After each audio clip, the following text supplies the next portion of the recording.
right, welcome, Emmanuella. Thank you for joining me in this conversation. So just help us.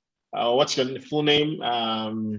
What did you study in school? Where did you study? And where are you now? And what are you doing? Okay, thank you so much. My name is Emmanuella Ina Obetin. I am a registered nurse and midwife, and I am currently a UKRN. This means that I am registered with the Nursing and Midwifery Council in the United Kingdom, licensed to practice in the United Kingdom.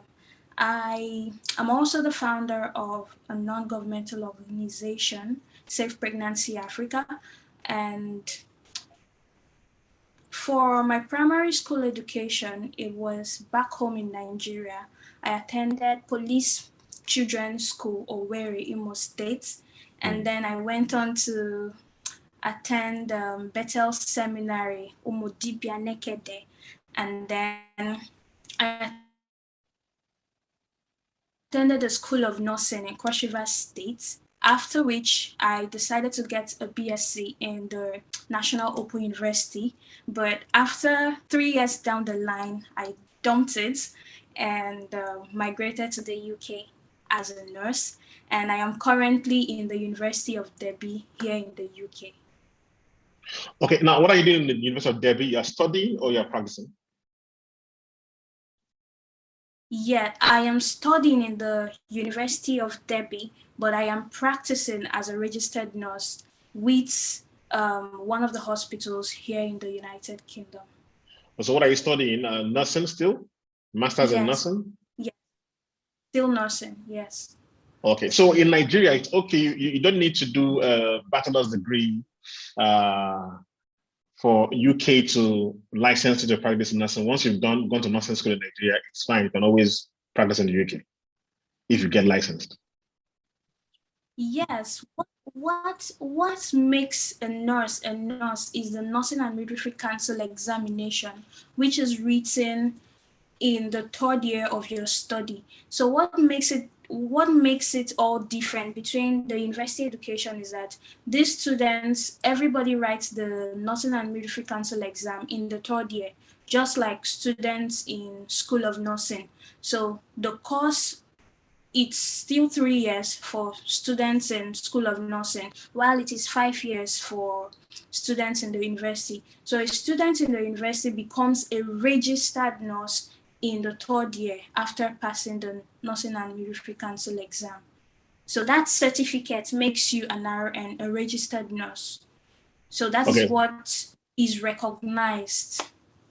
Within Nigeria or globally? Globally. It's recognized in Nigeria and it's recognized everywhere, globally. So if you want to practice, let's say I'm a registered nurse in Nigeria now and I want to start practicing in the UK, what steps do I need to take? It's a very simple process, and I like that the United Kingdom, the Nursing and Midwifery Council UK makes it very easy and straightforward. So the first thing they want to know is, are you a registered nurse? Have you been to school? University, School of Nursing, have you passed the Nursing and Midwifery Council examination? That's the first thing they want to make sure you have. Are you licensed to practice? Have you passed this exam? And then if that is established, we want to now assess your English.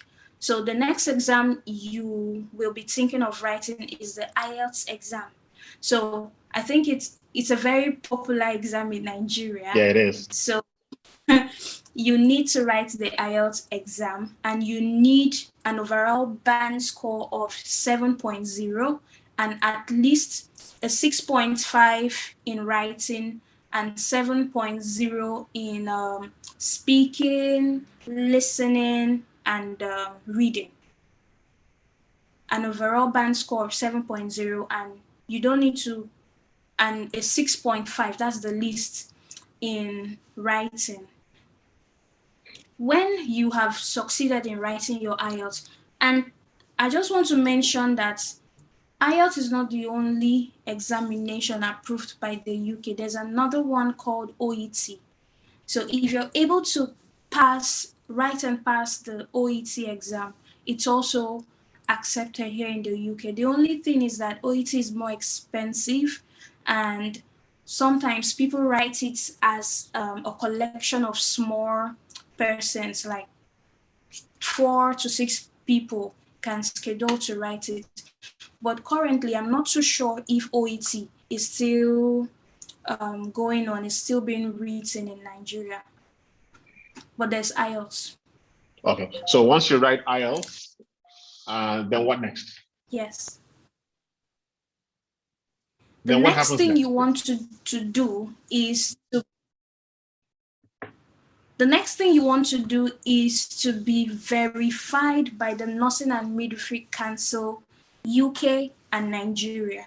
So UK wants to know if truly you are licensed to practice, if truly you've been through your study, the modules required of you to go through in your school. So you will need to go to the NMC UK website. You need to register as a nurse or as a midwife, whichever you want to practice whichever you want to practice as, be it mental health, nursing, whatever specialty you want to do in the UK. You need to register as that nurse specialist in the NMC UK website, and you will be verified. So as you do for the NMC UK, you also do for NMC Nigeria. NMC means Nursing and Midwifery Council. So it's a regulatory body that ensures that quacks are not peddled. People without the certification don't come into the practice. They are trying to protect patients, protect humans and people in general from quacks. So you'll be verified by NMC Nigeria and NMC UK. So when NMC UK gets a feedback from NMC Nigeria that yes, this person is a registered nurse, yes, this person is licensed to practice, then you will be given an authorization to test. NMC UK will send you an email saying, now we know you are a registered nurse, you can now go ahead to take our examination. So when you get this authorization, that is what gives you the right to register for the CBT exam, the computer-based test in allocated centers in Nigeria. I think we have one in Enugu, another in Ibadan, and some other locations in Nigeria. So when you pass your CBT exams, you are now, I think you can now start searching for jobs online. So you want to check NHS jobs. I think we can put the link somewhere. Yeah, cool. Okay, so there are sites you can go to. You can go to track jobs, go to NHS jobs. These are the two major websites I used in searching for jobs, and there are a huge load of jobs across hospitals in the UK. So you want to work on your CV, you want to work on your accompanying statement. By accompanying statement, what I mean is that after applying for a job, you want to tell us what makes you stand out. So Yes. you give us, you write like about the skills you have, how you're able to work with a multidisciplinary team, how you're able to intervene swiftly in the care of your patients. Those highlight those special things about you in your statement, and then make sure that your CV is updated. Make sure that everything you need to put in your CV is there, and always check your emails because you always get a mail for an interview. So when you are able to secure a job, the next thing that will happen is an interview. Most times it's over Zoom, Skype, or Teams. And then you want to sound clear. you will need to first understand the questions they're asking you. They don't want to employ someone who cannot express himself. So when you get the chance, when they ask you questions, like definitely questions like why do you think we need to employ you? That's your chance to shoot your shot. That's your chance to really shine all the lights on yourself. Talk about the beautiful things you have done in the nursing profession, your past, your achievements in the nursing profession, and how you blend nursing with your everyday life, how it has become nice with what you do as a human.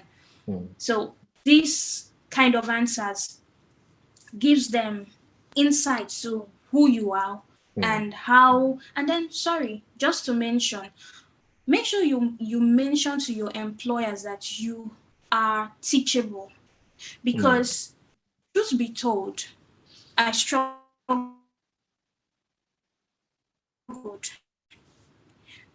back home. I'm sorry if this is not but I think we need to be very clear here. Yeah, be So very back clear, home, there are because I lots of.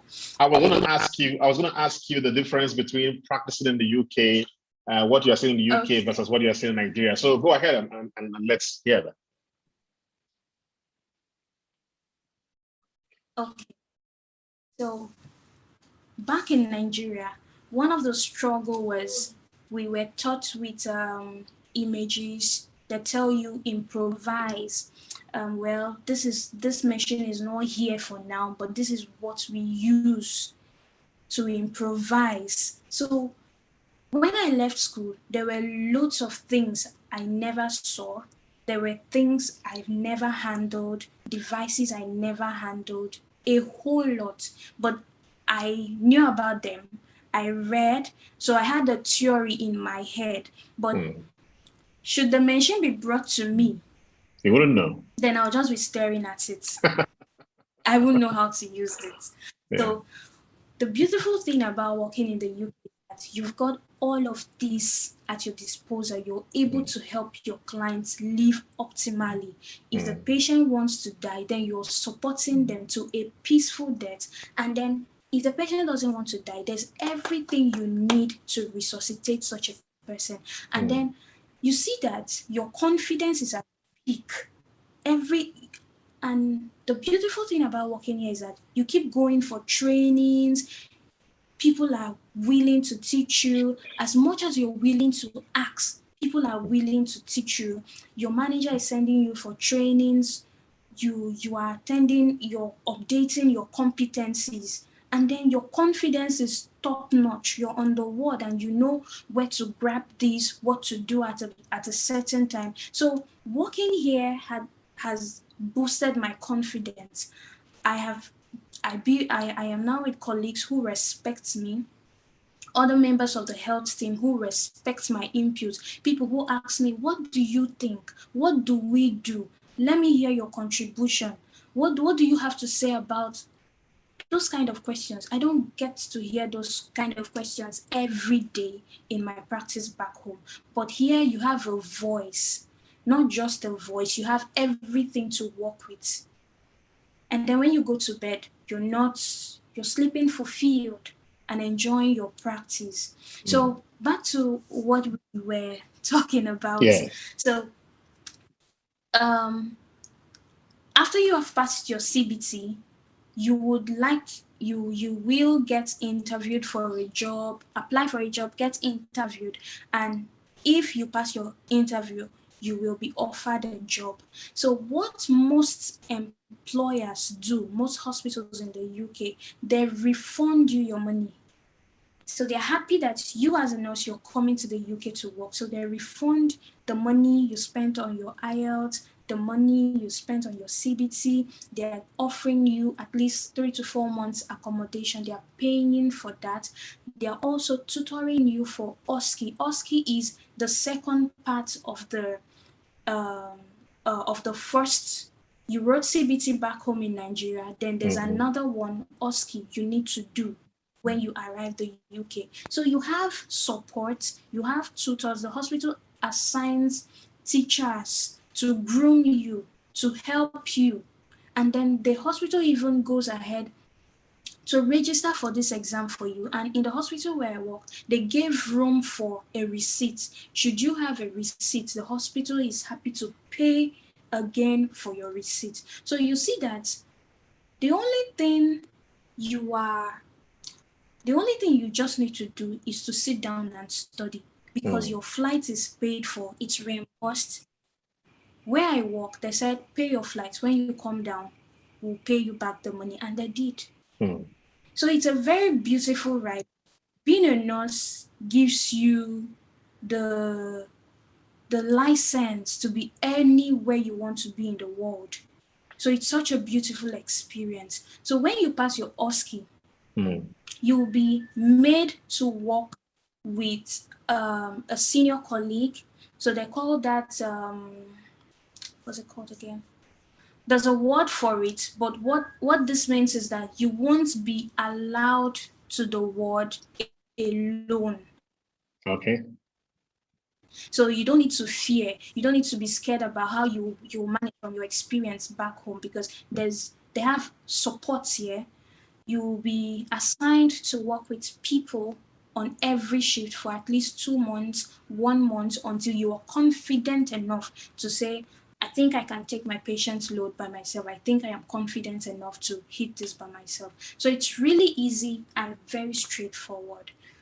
Once you pass your OSCE, you'll be given your PIN, and that makes you a UKRN. Nice. Now, how easy was it for you, or is it very easy to really get a job, on the two websites you mentioned? I'm sure a lot of Nigerians are searching for jobs. How easy is it to get a job? Well, it's becoming difficult now, I must confess, because it was easy for me, but seeing colleagues now, I think I have 3 friends who have passed their exams, but getting a job is a problem. So that is why you need to work on your CV. Whatever trainings you have, put it there. Whatever skills you have, put it there. So one of the things that made me stand out was I included in my CV that I know how to write, I know how to storytell, I know how to give expressions to the things that I have experienced so far in the hospitals, and I vent it out in a very healthy way. I put the links to my social media handles, articles, and then what I did was I copied loads of them to Medium. So I just put the link there, to listed the kind of trainings I've attended in the course of updating my writing skills. I told them I also do copywriting. So when they heard me talk about some of these things I do, they're like, great, that's nice. So I would like to read one of your articles about your practice. Let's see how you express yourself without doing harm to the patient and the hospital that employs you. And they were happy about the outcome. I said, wow, should you like to work with the editorial team for our magazine? We want people like you. Should you want to go into research nursing? This is the pathway.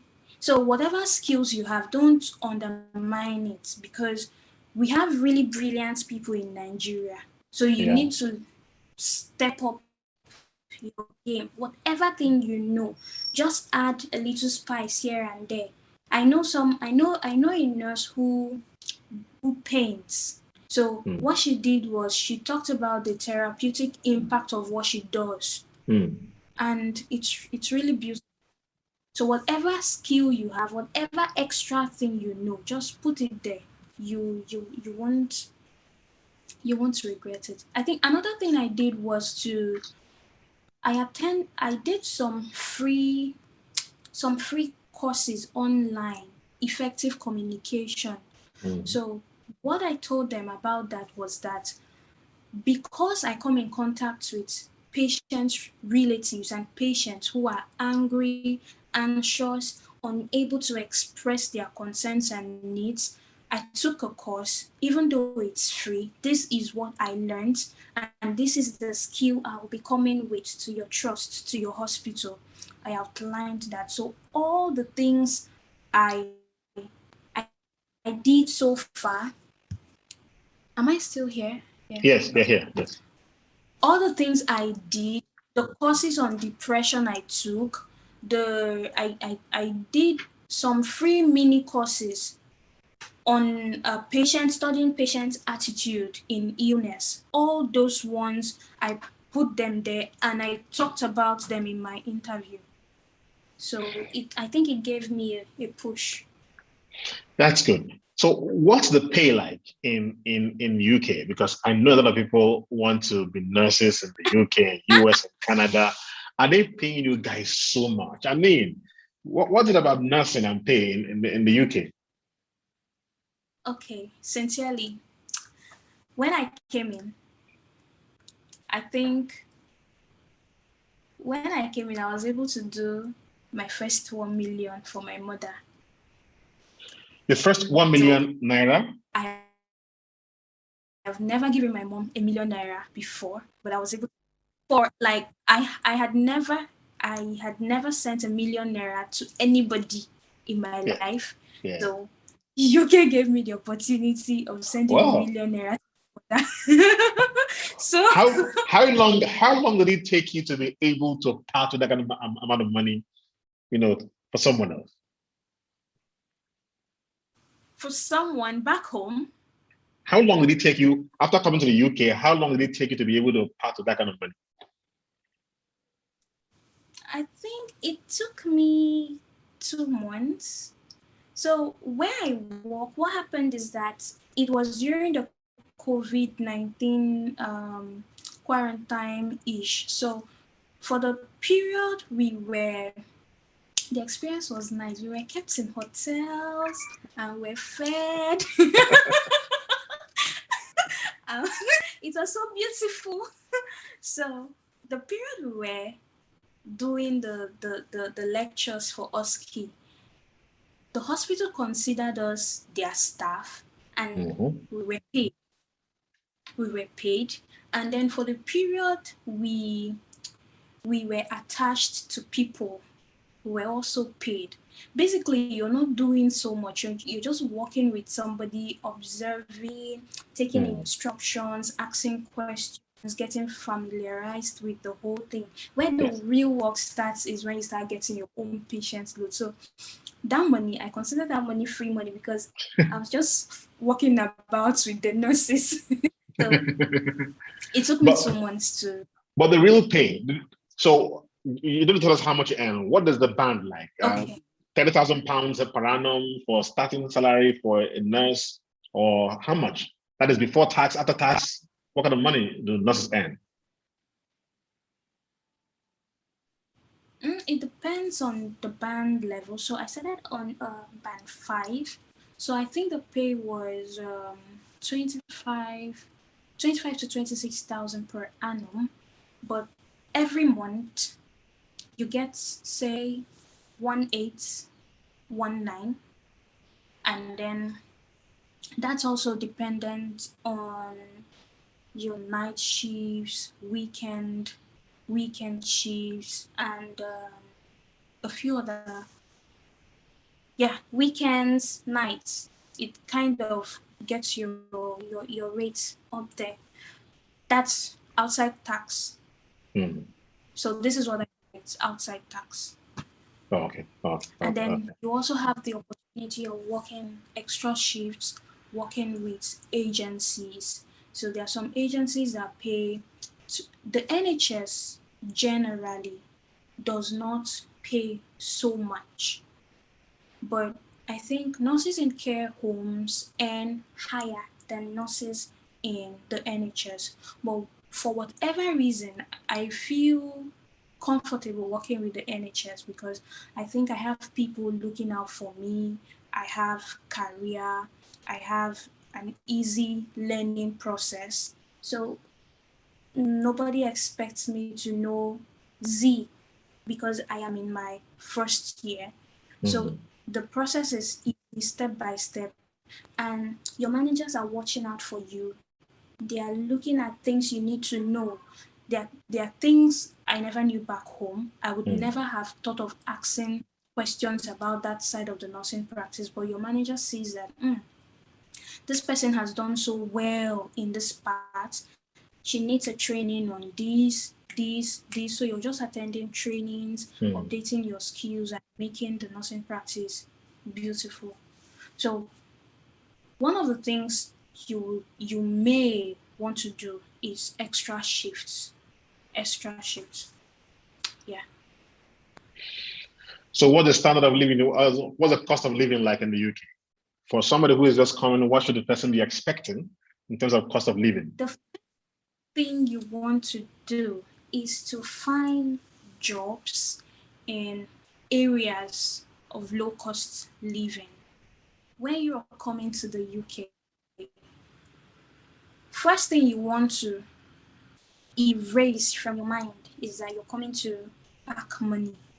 It's a good thing to have it in your mind that you'll get money, but do not center it that you're coming to rake in cash. So don't make promises to anybody. Don't start promising people cars and houses because I know people who do these things. So do not promise anybody anything. Reality will dawn on you when you come. So you want to first research areas that are low cost. Check for places where housing is cheap. Once you have settled with housing, groceries is common. You can survive on that. Transportation, you can deal with that. But if you are taking off 800 from your salary for just housing and you pay these things, you pay your rent every month. So you don't want to do that. You don't want to put extra stress on yourself, working extra shifts and extra shifts, loads and loads of extra shifts when the bulk of your money goes into housing. So research for areas where housing is cheap. Once housing is cheap, every other thing falls in place. So the UK, I think I'll say it's good, it's fair, depending on where you are, depending on your location. So location matters. Yeah. Okay. All right. So now I know that guys can also be nurses. I'm really myself trying to get used to guys being nurses. What's the opportunity like? The same thing for between guys and ladies, same opportunities available to everybody who wants to be a nurse?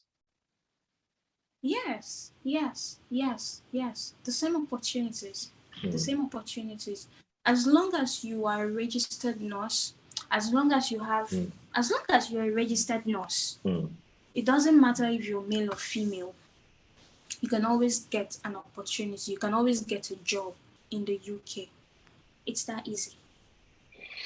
All right, thank you very much. I think that's about that. Do you have any last words you want to share with anybody who is in Nigeria now, who is trying to come over to the UK to practice? Any last words? What I want to say is that whatever dreams you have, it's valid. Yeah, valid. If you dream on coming to work in the UK, it's very possible. Gone are those days when I think growing up, I always fantasized that I'll someday walk outside Nigeria, but I never knew how to go about it. But now we have information, so your dreams are valid. If you come to the UK and still want to go to other countries, it makes it even easier because you can fund yourself. So UK is like, for some people, it's like a stepping stone. Yeah. You get the experience, you gather the money, and then you can go to somewhere else if you choose. So it's possible to come to the UK as a nurse. All right. Thank you very much, Emmanuella. I'm really glad to have had you on this conversation.